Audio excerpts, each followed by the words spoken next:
Good morning. हे आहे पेरूचं फूल आणि तुम्ही जर कधी बघितलं नसेल तर या व्हिडिओमध्ये बघून घ्या, कारण आमच्या झाडाला परत भरपूर सारे पेरू येत आहेत. नंतर मी घेतले स्लर्प फार्मचे मिलेट नूडल्स बनवायला, जे की आहे मॅजिक मसालामध्ये. मी पण पहिल्यांदाच ट्राय करते, त्याच्यामुळे कसे लागणार आहेत हे मला पण माहिती नव्हतं.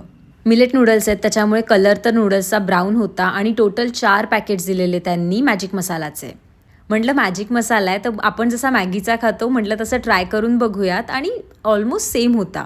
माझा तर एकदम प्लेन नूडल्स बनवायचा प्लॅन होता, पण अनिकेत साहेबांना भाज्या टाकून हव्या होत्या. आता मिलेट नूडल्स आहेत त्याच्यामुळे मला अंदाज होता की थोडीफार टेस्ट वेगळी असणारच आहे.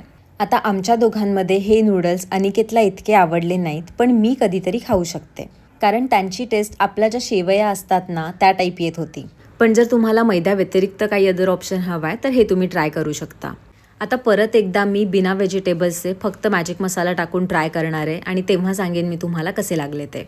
मी या व्हिडिओमध्ये पण तेच सांगतेय की शेवयान टाईप्स लागत आहेत म्हणून. चला भेटूयात लवकरच नवीन ब्लॉगमध्ये. तोपर्यंत बाय.